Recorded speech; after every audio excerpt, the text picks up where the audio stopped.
Have you studied English grammar, watched English movies, and taken English classes, but still can't speak fluently? Does your mind go blank? The words disappear, and you feel stuck? You're not alone. You work hard, follow every rule, but something's missing, and that something is reading. Yes, reading. It sounds simple, but it's powerful. Reading helps you learn words, understand grammar, and speak more confidently, without memorizing or writing notes. Just read. Fun stories, comics, fairy tales, anything you enjoy. The more you read, the more fluent you become. Stay with me. I'll show you how reading can transform your English, step by step. Let's get started. Chapter 1. Why reading is the key to English. Why should I read in English? My students ask. I go to English class. I do grammar exercises. I even watch English films. Isn't that enough? But I always say the same thing. If you want to learn English well, you must read. Reading is not just helpful, it is the key to everything. When you read, your brain sees how English works. You see real sentences. You see real grammar. You see new words in context. That means you understand the word because of the words around it. You don't need to study a long list of vocabulary. You just read. The words come again and again, and your brain starts to remember them. Reading also helps your grammar. You don't need to think, is this present simple or past simple? Your brain sees the patterns again and again, and then one day, you just know. You feel what is right, not because you studied the rule, but because you read it 100 times. Reading helps with spelling, too. Think about it. When you see words often, you remember how they look. If you only hear a word, you might know the sound, but you don't know how to write it. Reading shows you the words over and over, and slowly, you learn how to spell them without even trying. Many people believe that speaking is the most important skill. I understand. Speaking is exciting. It feels active. You feel like you're really using the language, but here's the truth. Before you speak well, you need to understand a lot of English. You need something called input.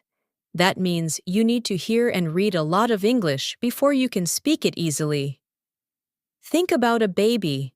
A baby listens for a long time before they say their first words. You are the same. Reading gives you more input than anything else. You can read slowly. You can go back if you don't understand. You don't need to be fast. You don't need to feel shy. The book doesn't laugh at you. The book doesn't tell you that's wrong. It just waits for you. When you read, you also start to think in English. This is important. Many learners always translate in their heads from their language to English. That takes time. That makes mistakes. But when you read often, you start to feel how English sentences work. Your brain makes faster connections. You start thinking in English, and that changes everything. I had a student named Sophie. She was from Canada. She could speak some English, but it was slow. She always stopped to think. She wanted to speak faster, so I told her, try reading. She said, but I want to speak, not read. Still, she listened. She read a simple story every night before bed.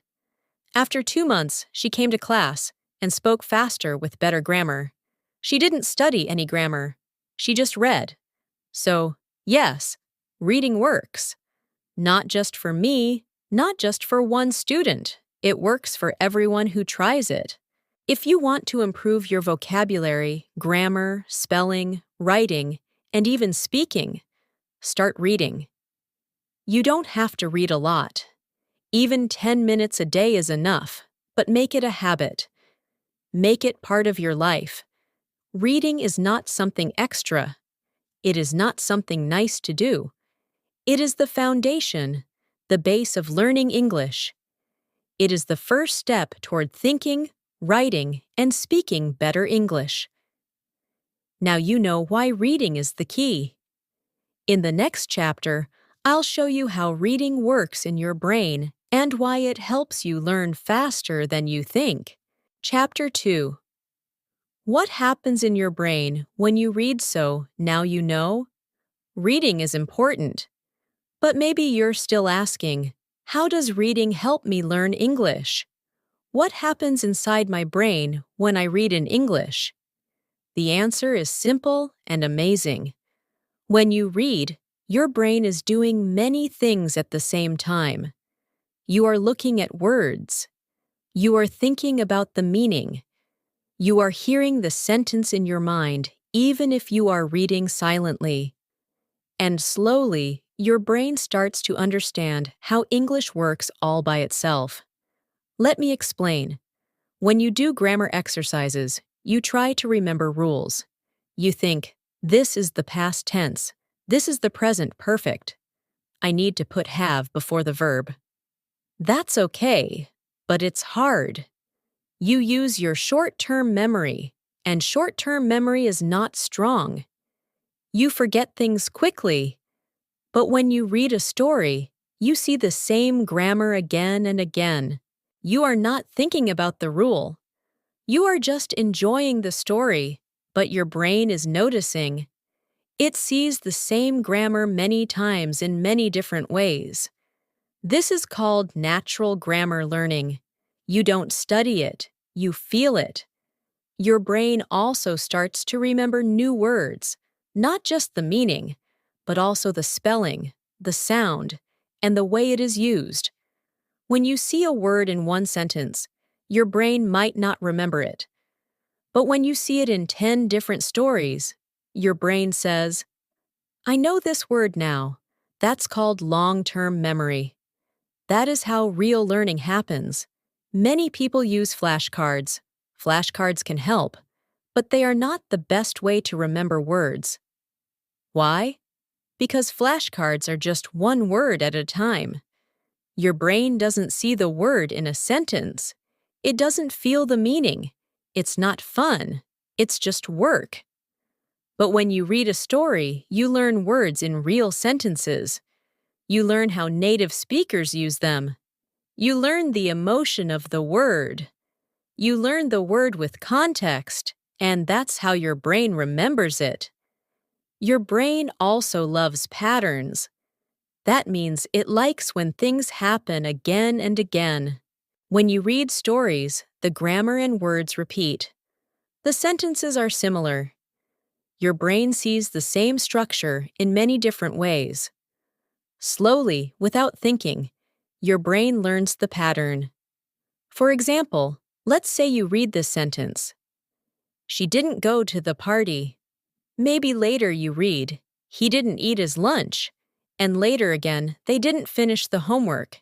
Your brain starts to think didn't plus verb. That means something didn't happen. You didn't study it. You just read it again and again. This is called comprehensible input. That means you read something that is easy enough to understand, but not too easy. You don't understand every word, but you understand the meaning. You don't feel stress. You don't feel tired. You enjoy it. That's the best kind of learning. When you enjoy reading and you understand the story, your brain is relaxed. And when your brain is relaxed, it learns more. That's why reading is better than tests, better than exercises, better than trying to remember a list of words. Reading is powerful. You are giving your brain thousands of examples of real English. The grammar, the words, the spelling, they all go into your brain. You don't need to remember them. Your brain remembers them for you, slowly, without pain, without pressure. This is how children learn. They hear words many times. They don't study grammar books. They don't do tests. They just listen and talk and listen and talk. You are doing the same thing, but with reading. That's why reading works. So now you know what reading does inside your brain. In the next chapter, we will talk about something very interesting. We will compare reading to traditional learning, to grammar lessons, vocabulary books, and memorizing. You will see why reading is not only easier, but also more powerful than most methods people use. Chapter 3. Reading versus traditional learning. Many students spend years learning English. They go to grammar classes. They study vocabulary lists. They do speaking drills, but still they cannot speak fluently. Still, they make simple mistakes. Still, they feel nervous when they try to speak. Why? Because they are learning English in the traditional way, the old way, and that way is not enough. Let me tell you about my student, Paul. He studied English for 6 years in school. He knew grammar rules. He could do tests very well. But when he came to my class and tried to speak, he couldn't. He said things like, "I go yesterday, mark it." He knew it was wrong, but he didn't know why. He was frustrated. He said, "Why can't I speak? I know the grammar." I gave him one piece of advice. Start reading. He didn't believe me at first. "I need to speak, not read," he said. But I told him, just try. Read for 15 minutes a day. Choose something easy. Don't use a dictionary. Just enjoy the story. After 1 month, his speaking got better. His grammar got better. His vocabulary got better. He didn't study grammar rules anymore. He just read and his English improved. Why did that happen? Because reading gives you something that traditional learning cannot give, a feeling for the language. When you read, you don't think about grammar. You just see the sentences. Again and again, you feel what is right. You feel what sounds natural. Now, I want to tell you about a real study. In the United States, a group of researchers tested 3 ways of teaching English. One group studied grammar in the traditional way. The second group read silently in class. The third group listened while the teacher read to them. Guess what happened? The 2 reading groups did much better than the grammar group, not just in reading, but in grammar tests too. That's right. The students who didn't study grammar rules, who just read, became better at grammar than the students who studied the rules. They did the same experiment in Spain. This time, the group that only read silently in class got the best scores in grammar, even better than the group that had grammar lessons every day. This is not theory. This is science. Reading works. Why? Because grammar rules are just descriptions of patterns. When you do grammar exercises, you see 1 or 2 examples of a rule. But when you read a story, you see the same pattern 20 or 30 times in different ways, with different words. Slowly, your brain understands the pattern. You don't need to think, you just know. Another reason is that vocabulary lists are dry. You learn the word, but you forget it quickly. The brain does not remember words alone. The brain remembers words in a sentence, in a story, in a picture. That's why stories work. They connect the word to something real. And what about speaking drills? They help a little. But if you don't have the words inside you, you can't speak. Reading puts the words inside you. Then when you speak, you have something to say. Let me tell you about another student, Amira from Brazil. She said to me, "I study hard." I remember 20 new words every day, but when I speak, I don't use them. I said, "Do you read?" She said, "No time for reading. Too slow." So we made a plan. 10 minutes a day. Just one short story. No dictionary. No stress. After 3 weeks, she came to class and said, "I used 3 new words in my speaking today, and I didn't even try." She was shocked, but I wasn't. That's what reading does. So grammar rules are good. Vocabulary lists are okay. Speaking drills are useful. But if you want to really know English, if you want to speak naturally, understand quickly, and feel the language in your brain, you must read. Reading is not just for fun. It's not just something extra. It is the heart of language learning, and science agrees. In the next chapter, we'll talk about the kinds of books you should read, because reading the right books is just as important as reading itself. Chapter 4. What should you read? Okay, so now you understand why reading is important. You know it helps your grammar, vocabulary, and speaking, and you want to start. But maybe you're asking, what should I read? That's a good question, because reading the wrong book can be boring, or even worse, it can make you feel like giving up. The first thing I want to tell you is this: don't read like you are in school. You are not reading to pass a test. You are not reading to write a book report. You are reading to enjoy, to have fun, to feel the English in your brain. That's called reading for pleasure. Reading for pleasure means you choose books that make you happy. You choose stories that make you smile, laugh, or even cry. You choose books that are fun and interesting for you. Not for your teacher, not for a test, not because someone told you to. Many of my students say, "But fairy tales are for kids." I understand. You want to learn real English. You want to learn business English, or academic English, or professional English. But here's a secret. Fairy tales, comics, and stories are full of real English. They use common words, they use important grammar, and most of all, they are fun. If you enjoy the story, you will read more. If you read more, you will learn more. It's really that simple.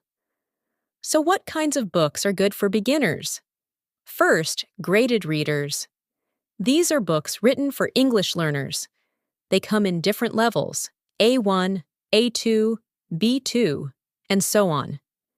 They use simple words, short sentences, and easy grammar. Many of them are famous stories rewritten for learners. These are a great place to start. 2.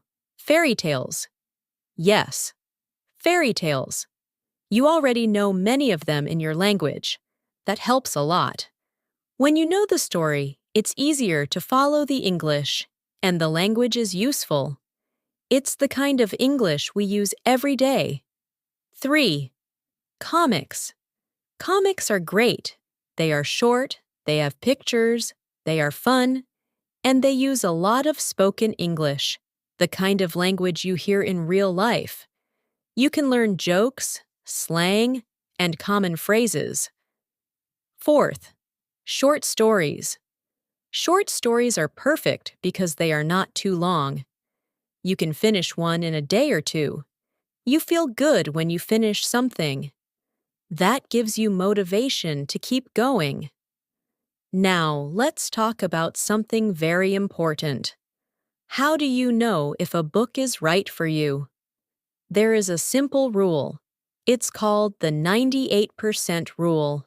It means you should understand at least 98% of the words on this page.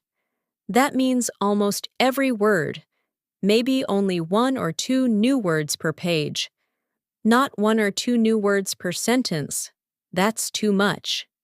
Here's why. If you don't understand most of the words, your brain gets tired.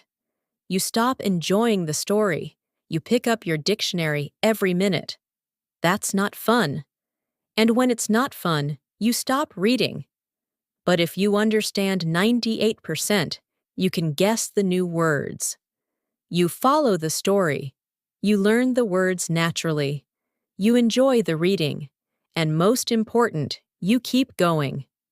Let me show you what 98% looks like. Here is a sentence where you understand only 90% of the words. Sarah flerned the basil and went to the bluff.